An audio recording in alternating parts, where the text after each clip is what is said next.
परिचय। वह कौन सी एक गतिविधि है जिसमें सभी सजीव असचेत रूप से शामिल होते हैं और वह उनके अस्तित्व के लिए आवश्यक है? हाँ, श्वसन। सभी सजीव, चाहे वे पादप हों या जंतु या मनुष्य, सभी श्वसन करते हैं। मनुष्य अपने फेफड़ों के माध्यम से श्वसन करते हैं, तो वहीं पादप अपनी पत्तियों पर उपस्थित छोटे छिद्रों के माध्यम से। विभिन्न जंतुओं में श्वसन के लिए विभिन्न अंग होते हैं। मछली अपने गलफड़ यानी गिल की सहायता से श्वसन करती है। मेंढक और केंचुए अपनी त्वचा से और कीट अपने श्वास रंध्रों से। इस पाठ में हम मनुष्यों में श्वसन प्रक्रिया का विस्तार से अध्ययन करेंगे।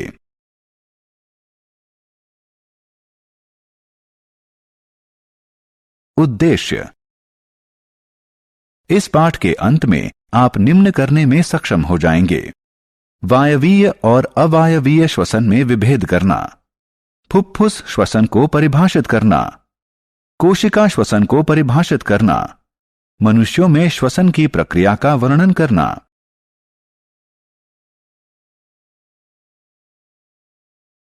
फुफ्फुस श्वसन।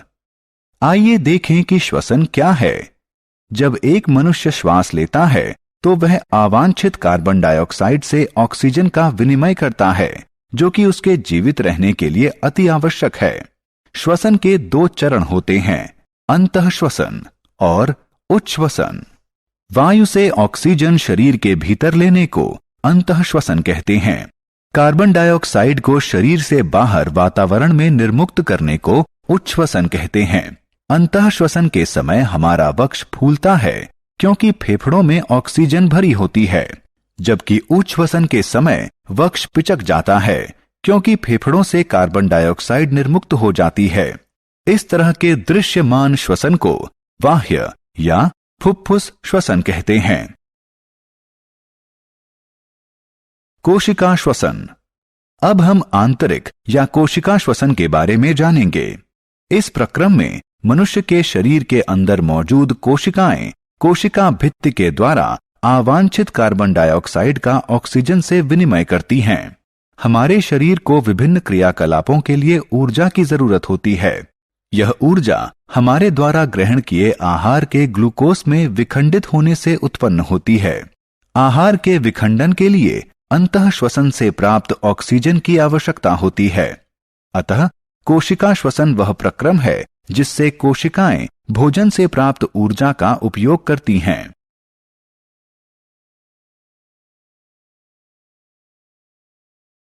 श्वसन के प्रकार।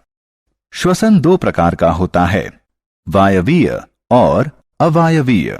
वायवीय श्वसन वह श्वसन होता है जो ऑक्सीजन की उपस्थिति में होता है। इस प्रकार के श्वसन में आहार ऑक्सीजन में उपस्थित ग्लूकोज के रूप में विखंडित होता है। अवायवीय श्वसन वह श्वसन है जो ऑक्सीजन की अनुपस्थिति में होता है। इस प्रकार का श्वसन कुछ अति सूक्ष्म जीवों जैसे जीवाणुओं में होता है, जो उन स्थानों में रहते हैं जहां ऑक्सीजन नहीं होती। वायवीय श्वसन से उत्पन्न होने वाली ऊर्जा अवायवीय श्वसन से ज्यादा होती है। श्वसन दर। श्रुति अपना श्वास रोकना चाहती है, लेकिन वह सिर्फ 30 सेकंड तक अपना श्वास रोक सकती है। उसके बाद उसे श्वास लेना पड़ा, क्योंकि शरीर को श्वास लेने के लिए ऑक्सीजन की आवश्यकता होती है। ऑक्सीजन युक्त वायु को शरीर के अंदर लेने को अंतःश्वसन कहते हैं और कार्बन डाइऑक्साइड युक्त वायु को शरीर से बाहर निकालने को उच्छ्वसन कहते हैं। श्रुति अब 1 मिनट में ली गई अपनी सांसों की संख्या गिन रही है। उसने ध्यान दिया कि वह प्रति मिनट 15 से 18 बार श्वास लेती है। हालांकि शारीरिक व्यायाम के समय यह संख्या 30 श्वास प्रति मिनट तक पहुंच जाती है। मनुष्यों में श्वसन तंत्र। आइए अब जानें कि मनुष्यों में श्वसन किस प्रकार का होता है। सबसे पहले हम अपने नथुनों यानी नाक से वायु अंदर लेते हैं। अंदर ली गई वायु नासा गुहा में चली जाती है। यहाँ वायु साफ और गर्म होती है। अंदर ली गई वायु नासा गुहा से गले में आ जाती है और वायु नली में प्रवेश करती है, जिसे श्वास नली कहते हैं। श्वास नली से यह हमारे दोनों फेफड़ों यानी फुफ्फुस में पहुंचती है, जो कि वक्ष गुहा में स्थित होता है। वक्ष गुहा दोनों तरफ पसलियों से घिरी होती है। ये पसलियां एक पिंजरनुमा आकृति बनाती हैं, इसलिए इन्हें पसलियों का पिंजर कहा जाता है। एक बड़ी पेशीय परत जो डायफ्राम कहलाती है, वक्ष गुहा को आधार प्रदान करती है। अंतःश्वसन और उच्छ्वसन के समय डायफ्राम और पसलियों के पिंजर में गति दिखती है। एक बार अंदर ली गई वायु फेफड़ों में पहुंच जाती है, फिर यह फेफड़ों में स्थित छोटे कोशों, जिन्हें वायु कोष्ठिका कहते हैं, में प्रवेश करती हैं। यहाँ वायु कोष्ठिका में गैसों का विनिमय होता है, यानी कार्बन डाइऑक्साइड के बदले ऑक्सीजन ली जाती है। वायु कोष्ठिका में उपस्थित ऑक्सीजन रक्त में जाती है और कोशिका श्वसन में प्रयुक्त होती है। रक्त में उपस्थित कार्बन डाइऑक्साइड वायु कोष्ठिका में आ जाती है और उच्छ्वसन के माध्यम से मनुष्य के शरीर से बाहर निकाल दी जाती है।